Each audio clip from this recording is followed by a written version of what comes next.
Keluaran pasal 21 ayat 1 sampai pasal 22 ayat 20. Inilah peraturan-peraturan yang harus kau bawa ke depan mereka. Apabila engkau membeli seorang budak Ibrani, maka haruslah ia bekerja padamu 6 tahun lamanya. Tetapi pada tahun yang ketujuh, ia diizinkan keluar sebagai orang merdeka dengan tidak membayar tebusan apa-apa. Jika ia datang seorang diri saja, maka keluar pun ia seorang diri. Jika ia mempunyai istri, maka istrinya itu diizinkan keluar bersama-sama dengan dia. Jika tuannya memberikan kepadanya seorang istri, dan perempuan itu melahirkan anak-anak lelaki atau perempuan, maka perempuan itu dengan anak-anaknya tetap menjadi kepunyaan tuannya, dan budak laki-laki itu harus keluar seorang diri. Tetapi jika budak itu dengan sungguh-sungguh berkata, "Aku cinta kepada tuanku, kepada istriku dan kepada anak-anakku. Aku tidak mau keluar sebagai orang merdeka." Maka haruslah tuannya itu membawanya menghadap Allah, lalu membawanya ke pintu atau ke tiang pintu, dan tuannya itu menusuk telinganya dengan penusuk, dan budak itu bekerja pada tuannya untuk seumur hidup. Apabila ada seorang menjual anaknya yang perempuan sebagai budak, maka perempuan itu tidak boleh keluar seperti cara budak-budak lelaki keluar. Jika perempuan itu tidak disukai tuannya yang telah menyediakannya bagi dirinya sendiri, maka haruslah tuannya itu mengizinkan ia ditebus. Tuannya itu tidak berhak untuk menjualnya kepada bangsa asing karena ia memungkiri janjinya kepada perempuan itu. Jika tuannya itu menyediakannya bagi anaknya laki-laki, maka haruslah tuannya itu memperlakukannya seperti anak-anak perempuan berhak diperlakukan. Jika tuannya itu mengambil perempuan lain, ia tidak boleh mengurangi makanan perempuan itu, pakaiannya dan persetubuhan dengan dia. Jika tuannya itu tidak melakukan ketiga hal itu kepadanya, maka perempuan itu harus diizinkan keluar dengan tidak membayar uang tebusan apa-apa. Siapa yang memukul seseorang sehingga mati, pastilah ia dihukum mati. Tetapi jika pembunuhan itu tidak disengaja, melainkan tangannya ditentukan Allah melakukan itu, maka aku akan menunjukkan bagimu suatu tempat ke mana ia dapat lari. Tetapi apabila seseorang berlaku angkara terhadap sesamanya hingga ia membunuhnya dengan tipu daya, maka engkau harus mengambil orang itu dari mesbahku supaya ia mati dibunuh. Siapa yang memukul ayahnya atau ibunya, pastilah ia dihukum mati. Siapa yang menculik seorang manusia, baik ia telah menjualnya, baik orang itu masih terdapat padanya, ia pasti dihukum mati. Siapa yang mengutuki ayahnya atau ibunya, ia pasti dihukum mati. Apabila ada orang bertengkar dan yang seorang memukul yang lain dengan batu atau dengan tinjunya, sehingga yang lain itu memang tidak mati, tetapi terpaksa berbaring di tempat tidur, maka orang yang memukul itu bebas dari hukuman. Jika yang lain itu dapat bangkit lagi dan dapat berjalan di luar dengan memakai tongkat, hanya ia harus membayar kerugian orang yang lain itu, karena terpaksa menganggur dan menanggung pengobatannya sampai sembuh. Apabila seseorang memukul budaknya laki-laki atau perempuan dengan tongkat, sehingga mati karena pukulan itu, pastilah budak itu dibalaskan. Hanya jika budak itu masih hidup sehari dua, maka janganlah dituntut belanya, sebab budak itu adalah miliknya sendiri. Apabila ada orang berkelahi dan seorang dari mereka tertumbuk kepada seorang perempuan yang sedang mengandung, sehingga keguguran kandungan, tetapi tidak mendapat kecelakaan yang membawa maut, maka pastilah ia didenda sebanyak yang dikenakan oleh suami perempuan itu kepadanya, dan ia harus membayarnya menurut putusan hakim. Tetapi jika perempuan itu mendapat kecelakaan yang membawa maut, maka engkau harus memberikan nyawa ganti nyawa, mata ganti mata, gigi ganti gigi, tangan ganti tangan, kaki ganti kaki, lecur ganti lecur, luka ganti luka, bengkak ganti bengkak. Apabila seseorang memukul mata budaknya laki-laki atau mata budaknya perempuan dan merusakkannya, maka ia harus melepaskan budak itu sebagai orang merdeka pengganti kerusakan matanya itu. Dan jika ia menumbuk sampai tanggal gigi budaknya laki-laki atau gigi budaknya perempuan, maka ia harus melepaskan budak itu sebagai orang merdeka pengganti kehilangan giginya itu. Apabila seekor lembu menanduk seorang laki-laki atau perempuan sehingga mati, maka pastilah lembu itu dilempari mati dengan batu dan dagingnya tidak boleh dimakan. Tetapi pemilik lembu itu bebas dari hukuman. Tetapi jika lembu itu sejak dahulu telah sering menanduk dan pemiliknya telah diperingatkan, tetapi tidak mau menjaganya, kemudian lembu itu menanduk mati seorang laki-laki atau perempuan, maka lembu itu harus dilempari mati dengan batu, tetapi pemiliknya pun harus dihukum mati. Jika dibebankan kepadanya uang pendamaian, maka haruslah dibayarnya segala yang dibebankan kepadanya itu sebagai tebusan nyawanya.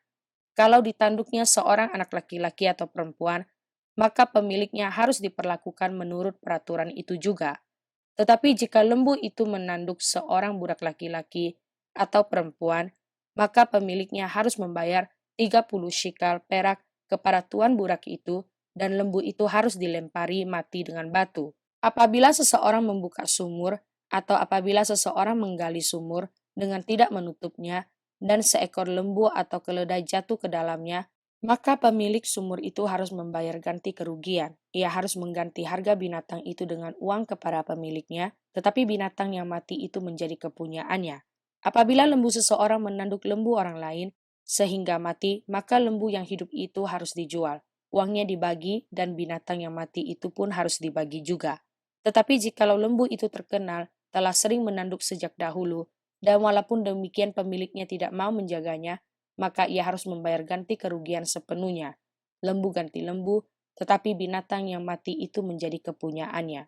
Apabila seseorang mencuri seekor lembu atau seekor domba dan membantainya atau menjualnya, maka ia harus membayar gantinya, yakni 5 ekor lembu ganti lembu itu dan 4 ekor domba ganti domba itu. Jika seorang pencuri kedapatan waktu membongkar dan ia dipukul orang sehingga mati, maka si pemukul tidak berhutang darah. Tetapi jika pembunuhan itu terjadi setelah matahari terbit, maka ia berhutang darah. Pencuri itu harus membayar ganti kerugian sepenuhnya. Jika ia orang yang tak punya, ia harus dijual ganti apa yang dicurinya itu. Jika yang dicurinya itu masih terdapat padanya dalam keadaan hidup, baik lembu, keledai atau domba, maka ia harus membayar ganti kerugian 2 kali lipat.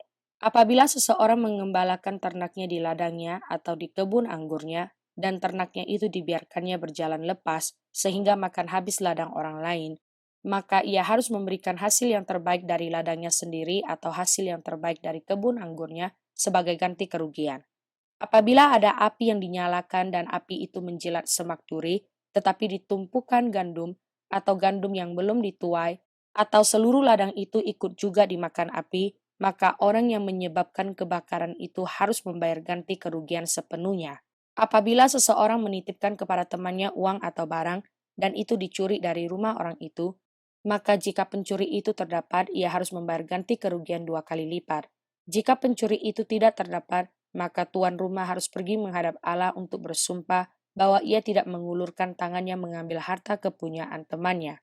Dalam tiap-tiap perkara pertengkaran harta, baik tentang seekor lembu, tentang seekor keledai, tentang seekor domba, tentang sehelai pakaian, baik tentang barang apapun yang kehilangan, kalau seorang mengatakan, inilah kepunyaanku, maka perkara kedua orang itu harus dibawa ke hadapan Allah. Siapa yang dipersalahkan oleh Allah haruslah membayar kepada temannya ganti kerugian 2 kali lipat. Apabila seseorang menitipkan kepada temannya seekor keledai atau lembu atau seekor domba atau binatang apapun dan binatang itu mati, atau patah kakinya atau dihalau orang dengan kekerasan, dengan tidak ada orang yang melihatnya, maka sumpah di hadapan Tuhan harus menentukan di antara kedua orang itu. Apakah ia tidak mengulurkan tangannya mengambil harta kepunyaan temannya, dan pemilik harus menerima sumpah itu, dan yang lain itu tidak usah membayar ganti kerugian. Tetapi jika binatang itu benar-benar dicuri orang daripadanya, maka ia harus membayar ganti kerugian kepada pemilik. Jika binatang itu benar-benar diterkam oleh binatang buas, maka ia harus membawanya sebagai bukti. Tidak usah ia membayar ganti binatang yang diterkam itu. Apabila seseorang meminjam seekor binatang dari temannya, dan binatang itu patah kakinya atau mati, ketika pemiliknya tidak ada di situ, maka ia harus membayar ganti kerugian sepenuhnya. Tetapi jika pemiliknya ada di situ, maka tidak usahlah ia membayar ganti kerugian. Jika binatang itu disewa, maka kerugian itu telah termasuk dalam sewa. Apabila seseorang membujuk seorang anak perawan yang belum bertunangan dan tidur dengan dia, maka haruslah ia mengambilnya menjadi istrinya dengan membayar mas kawin. Jika ayah perempuan itu sungguh-sungguh menolak memberikannya kepadanya, maka ia harus juga membayar perak itu sepenuhnya. sebanyak mas kawin anak perawan. Seorang ahli sihir perempuan janganlah engkau biarkan hidup. Siapapun yang tidur dengan seekor binatang, pastilah ia dihukum mati. Siapa yang mempersembahkan korban kepada Allah, kecuali kepada Tuhan sendiri, haruslah ia ditumpas. Mazmur pasal 19 ayat 1 sampai ayat 7. Untuk pemimpin biduan, Mazmur Daud. Langit menceritakan kemuliaan Allah, dan cakrawala memberitakan pekerjaan tangannya. Hari meneruskan berita itu kepada hari, dan malam menyampaikan pengetahuan itu kepada malam.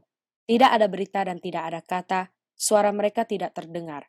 Tetapi gema mereka terpencar ke seluruh dunia, dan perkataan mereka sampai ke ujung bumi. Ia memasang kemah di langit untuk matahari, yang keluar bagaikan pengantin laki-laki, dan yang keluar dari kamarnya girang bagaikan pahlawan yang hendak melakukan perjalanannya. Dari ujung langit ia terbit, dan ia beredar sampai ke ujung yang lain. Tidak ada yang terlindung dari panas sinarnya. Amsal 4 ayat 18 sampai ayat 19. Tetapi jalan orang benar itu seperti cahaya fajar, yang kian bertambah terang sampai rembang tengah hari. Jalan orang fasik itu seperti kegelapan. Mereka tidak tahu apa yang menyebabkan mereka tersandung. Matius pasal 24 ayat 15 sampai ayat 35. Jadi, apabila kamu melihat pembinasa keji berdiri di tempat kudus, menurut firman yang disampaikan oleh Nabi Daniel, para pembaca hendaklah memperhatikannya. Maka orang-orang yang di Yudea haruslah melarikan diri ke pegunungan. Orang yang sedang di peranginan di atas rumah, janganlah ia turun untuk mengambil barang-barang dari rumahnya. Dan orang yang sedang di ladang, janganlah ia kembali untuk mengambil pakaiannya. Celakalah ibu-ibu yang sedang hamil atau yang menyusukan bayi pada masa itu. Berdoalah supaya waktu kamu melarikan diri itu jangan jatuh pada musim dingin dan jangan pada hari Sabat, sebab pada masa itu akan terjadi siksaan yang dahsyat seperti yang belum pernah terjadi sejak awal dunia sampai sekarang dan yang tidak akan terjadi lagi. Dan sekiranya waktunya tidak dipersingkat, maka dari segala yang hidup tidak akan ada yang selamat, akan tetapi oleh karena orang-orang pilihan waktu itu akan dipersingkat. Pada waktu itu, jika orang berkata kepada kamu, lihat, Mesias ada di sini, atau Mesias ada di sana, jangan kamu percaya, sebab Mesias-Mesias palsu dan nabi-nabi palsu akan muncul dan mereka akan mengadakan tanda-tanda yang dahsyat dan mujizat-mujizat, sehingga sekiranya mungkin mereka menyesatkan orang-orang pilihan juga. Camkanlah, aku sudah mengatakannya terlebih dahulu kepadamu. Jadi, apabila orang berkata kepadamu, lihat, ia ada di padang gurun, janganlah kamu pergi ke situ. Atau, lihat, ia ada di dalam bilik, janganlah kamu percaya. Sebab sama seperti kilat memancar dari sebelah timur dan melontarkan cahayanya sampai ke barat. Demikian pula lah kelak kedatangan anak manusia. Di mana ada bangkai, di situ burung nazar berkerumun. Segera sesudah siksaan pada masa itu, matahari akan menjadi gelap dan bulan tidak bercahaya, dan bintang-bintang akan berjatuhan dari langit, dan kuasa-kuasa langit akan goncang. Pada waktu itu akan tampak tanda anak manusia di langit dan semua bangsa di bumi akan meratap dan mereka akan melihat anak manusia itu datang di atas awan-awan di langit dengan segala kekuasaan dan kemuliaannya. Dan ia akan menyuruh keluar malaikat-malaikatnya dengan meniup sangkakala yang dahsyat bunyinya dan mereka akan mengumpulkan orang-orang pilihannya dari keempat penjuru bumi, dari ujung langit yang satu ke ujung langit yang lain. Tariklah pelajaran dari perumpamaan tentang pohon ara. Apabila ranting-rantingnya melembut dan mulai bertunas, kamu tahu bahwa musim panas sudah dekat. Demikian juga jika kamu melihat semuanya ini, ketahuilah bahwa waktunya sudah dekat, sudah di ambang pintu. Aku berkata kepadamu, sesungguhnya angkatan ini tidak akan berlalu sebelum semuanya ini terjadi. Langit dan bumi akan berlalu, tetapi perkataanku tidak akan berlalu.